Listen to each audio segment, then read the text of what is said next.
I see him trying to drive the wedge, and it's like, I mean, I don't know how much more clear I could have made it to her that where I was coming from, but I didn't feel it was I didn't feel it was right for me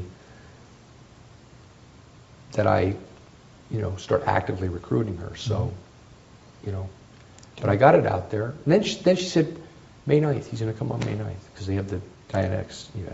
May 9th comes and goes. No miscavige. And he's going to come on June 6th because he always comes via Clearwater and then back via Clearwater on the ship maiden anniversary event. June 6th comes and goes. By then, I'm buying, because I told her I'm not listening to these tapes anymore because the more I listen to them, the more pissed off I get and the more on fire I get. Because it's literally, when you start listening to the rest of the tapes, it's literally a reverse direction from everything that goes on at the very top in Scientology. And I told her I'm not listening to them anymore because it's just pissing me off beyond belief. So I started going down to the used bookstore over there by the Albertsons, about a mile and a half from the mill. I'd walk over there when I was done with work. I started buying books. I read about 30 books on history, philosophy, classics of literature, a lot of stuff about two of the greatest human features or qualities that I always thought Scientology was useful in helping enhance, and that is forgiveness, the power of forgiveness, and unconditional love. So I just started my own study while I was getting my body healed and getting in shape, and also just leaving it out there that maybe one of these events, because there's now Auditor's Day in September, the IAS in October, okay, and I've decided to stick it out for those, no miscavige. So it's October now. You've Right. been there, what, 8 months? 8 months, right. Okay. I'm in the best shape of my life.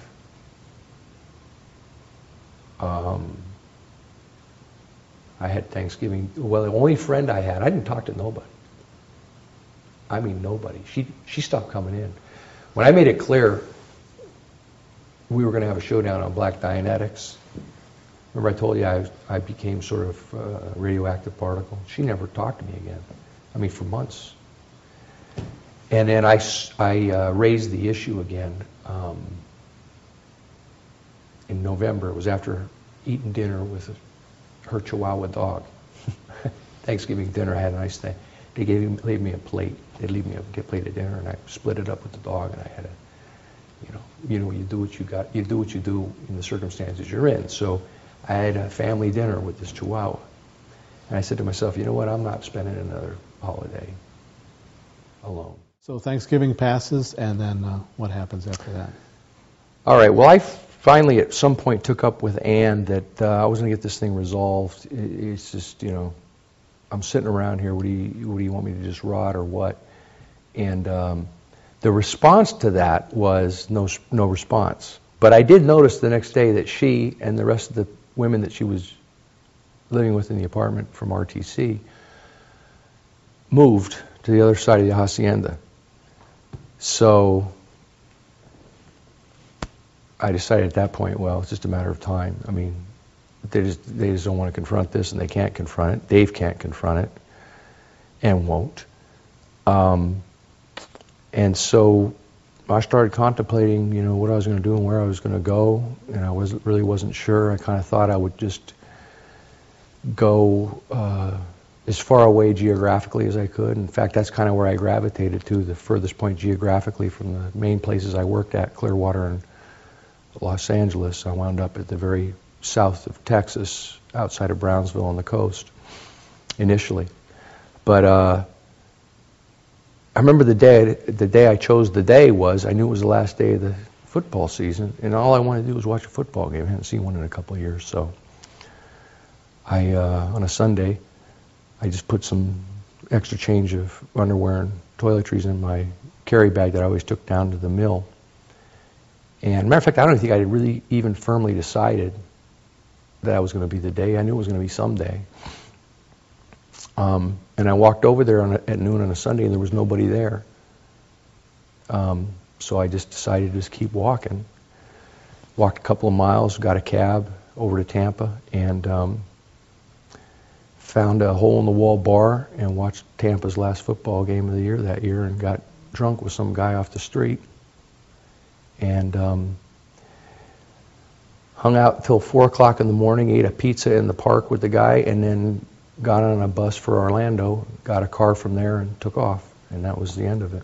And so after 27 years, that's it for you in Scientology, on the staff of Scientology. That's right. What are you feeling about then? What about then? Yeah, I mean, what I tell you, I had a whole gamut of emotion. I mean, I really wrote it. And I decided that,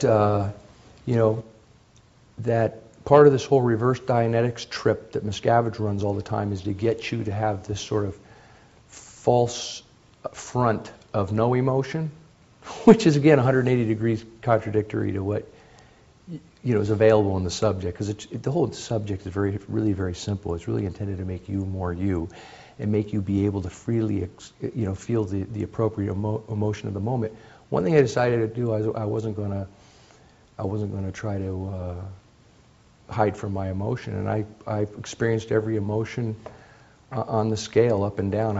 I sort of adopted a little what I call music therapy, and I'd get in the car and drive and listen to music. So you are 48 years old. You don't have, you've got no references now. You don't have I presume you don't have a bank account or all the things a person living out in society would have. How do you restart your life at that age, at that point in your life, after this experience? Quite frankly, I didn't really have that big of a problem because I had an inheritance. I knew ultimately I had access to almost $100,000 that my father had left me. I didn't have access to it right that moment, but I did have a credit card, so I knew I'd be able to pay the expenses back. So I literally just went on a 35-day exodus throughout the southern United States, all the way up the Atlantic coast through the Carolinas, across the Appalachians, down to the Gulf Coast, across, and all the way to the very tip of the country, where I ended up winding up. As far as the financial mechanics of all that, I mean, so many people have so many heart-wrenching and unbelievable stories, and I have so much admiration for them. I didn't really have that problem. I mean, my problem adjusting was doing something purposeful, and I had the resources to be able to do at least things that were for the moment purposeful. I mean, I started off volunteering at the Boys and Girls Club of Laguna Madre. I then was the players rep at the Little League. I then did a whole gig in Houston for this educational entertainment outfit, which I did for about a year and a half. I mean, for the first couple of years, all I did, I got into this whole cause these environmental causes up along Galveston Bay. For the first couple of years, I adopted a family that was refugeed from the Katrina disaster in New Orleans. Got them started, got them on their feet. Helped raise a kid for a year.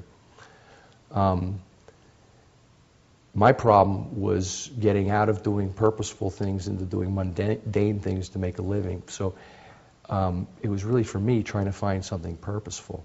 But I didn't have that same adjustment, economic adjustment that so many people do have. I mean, I've heard some stories that are just amazing in terms of, the resourcefulness, and I really feel for that, because if I just had to go out and do that, I can't imagine what I ended up doing, because I'm doing something purposeful, at least in my mind, for 27 years. My entire adult life, I can't suddenly just go do a 9-to-5 or go pimp real estate or go do something that has no purpose to it.